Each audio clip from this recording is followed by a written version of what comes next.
Hello guys, അമ്മയും മോനും ചാനലിലേക്ക് സ്വാഗതം.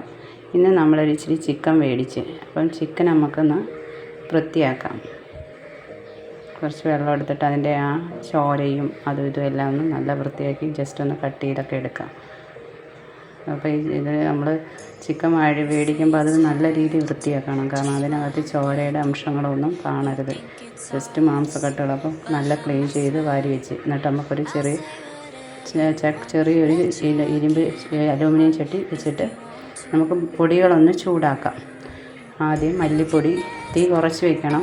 മല്ലിപ്പൊടി 2 സ്പൂൺ, മഞ്ഞൾപ്പൊടി, പിന്നെ കുരുമുളക് പൊടി, പിന്നെ നമുക്ക് മുളക് പൊടി 2 സ്പൂൺ,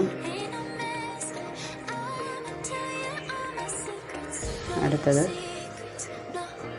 നമുക്ക് ഇച്ചിരി ഗരം മസാല ഉണ്ടല്ലോ, അതും നമുക്കൊരു ഇച്ചിരി തോന ഇടണം. നല്ല മണത്തിനൊക്കെ എപ്പോഴും നല്ലൊരു സാധനം ഗരം മസാല. അപ്പം ജസ്റ്റ് ഇതൊന്ന് ചൂടാവട്ടെ, നന്നായിട്ട് ചൂടാക്കി എടുക്കാം. ജസ്റ്റ് നമുക്കൊന്ന് ഇളക്കി കൊടുക്കാം. അപ്പം നന്നായി ഒന്ന് അതൊന്ന് അതിൻ്റെ ആ പച്ചച്ചവയൊക്കെ ഒന്ന് മാറി വരണം, പൊടികളുടെ എല്ലാം.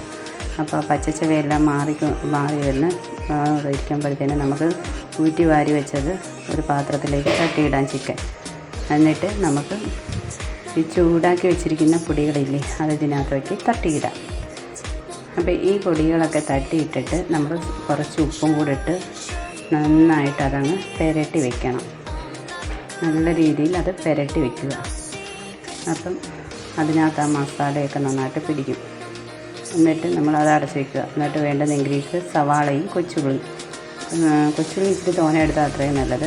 ഇഞ്ചി, വെളുത്തുള്ളി, തക്കാളി, പച്ചമുളകും, ആവശ്യത്തിന് കറിവേപ്പില എടുത്ത് വെച്ചിരിക്കണം.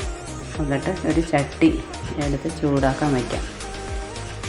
അതിനാവശ്യമായി വയ്ക്കാൻ പറ്റുന്ന പരുവത്തിനുള്ള ചട്ടി തന്നെ എടുക്കണം. എന്നിട്ട് അങ്ങോട്ട് കറിച്ചട്ടി നമുക്ക് ചൂടായി വരുമ്പോഴത്തേന് നല്ല പച്ച വെളിച്ചെണ്ണ ഒഴിക്കാം. ഇഞ്ചി, വെളുത്തുള്ളി ചതച്ച് വെച്ചേക്കുന്ന എടുക്കാം. ഇപ്പം എന്നിട്ട് പച്ചമുളകും കൂടെ അതിൽ തട്ടിയിടാം കുറച്ച്. പിന്നെ നന്നായിട്ടൊന്ന് വഴണ്ട് വരണം. അത് കഴിഞ്ഞ് ഒന്ന് ഇതായി വരുമ്പോഴത്തേന് ആ സവാളയും കൊച്ചുള്ളിയും കൂടെ തട്ടിയിടാം. അതും നല്ല രീതിയിലൊന്ന് വഴണ്ട് വരണം. അപ്പോൾ ഉള്ളി നന്നായിട്ട് ഇളക്കി വയ്ക്കാം. അപ്പോൾ അതിനകത്തേക്ക് കുറച്ച് കറിവേപ്പിലയും കൂടി ഇടാം. പിന്നെ ഉള്ളി ജസ്റ്റ് ഒന്ന് വഴലാൻ ആവശ്യമായ ഉപ്പും കുറച്ചിടാം. അപ്പോൾ ഉപ്പൊക്കെ ഇട്ട് നന്നായിട്ട് വഴറ്റി നല്ല പേസ്റ്റ് പരുവത്തിലാക്കുന്ന ആയി വരുമ്പോൾ നമുക്ക് തക്കാളി ഇടാം. അരിഞ്ഞു വെച്ചേക്കുന്ന തക്കാളിയും കൂടി ഇട്ട് നല്ല രീതിയിൽ ഇളക്കിയെടുക്കാം. എന്നിട്ട് നമുക്ക് അടുത്തതായി ഈ പുരട്ടി വെച്ചിരിക്കുന്ന അതിന് മുമ്പായിട്ട് നമ്മൾ എന്ത് ചെയ്യണമെന്ന് വെച്ചാൽ ഇത്തിരി ചിക്കൻ പൗഡർ ഈ മസാലയൊക്കെ ഇടണം. നമ്മൾ ചിക്കൻ പൗഡർ ഇട്ടില്ലല്ലോ. അപ്പോൾ നല്ല ചിക്കൻ മസാല ഉണ്ടെങ്കിൽ അത് ഇച്ചിരി തോനെ തട്ടിയിട്ടേക്കണം.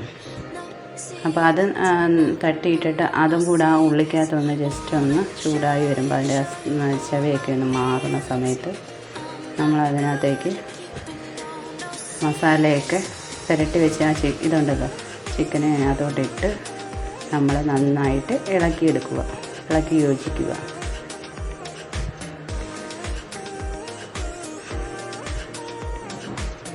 നല്ല എല്ലാ വശത്തേക്കും ആ മസാലയും മറ്റേ ഉള്ളിയും എല്ലാം പിടിക്കുന്ന രീതിയിൽ ഒന്ന് ഇളക്കി വയ്ക്കുക.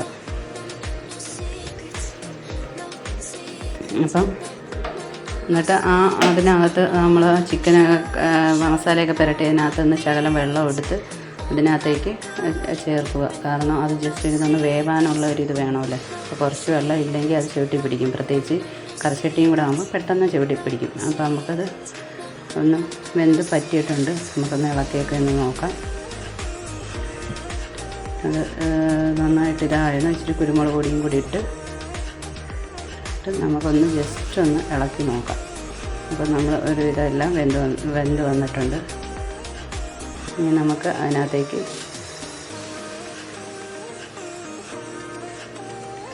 നല്ല ഇത് ടേസ്റ്റും ഒക്കെ ഉണ്ട്. നോക്കിയിട്ട് കുഴപ്പമില്ല, ഉപ്പൊക്കെ ഉണ്ട്. നമുക്ക് അന്നേരം ഇച്ചിരി പച്ചക്കറിവേപ്പിലയും കൂടി അതിനകത്തിട്ട് വാങ്ങിക്കാം. അപ്പോൾ സ്വാദിഷ്ടമായ ചിക്കൻ കറി റെഡി ആയിട്ടുണ്ട്. എല്ലാവർക്കും ഇഷ്ടപ്പെട്ടല്ലോ.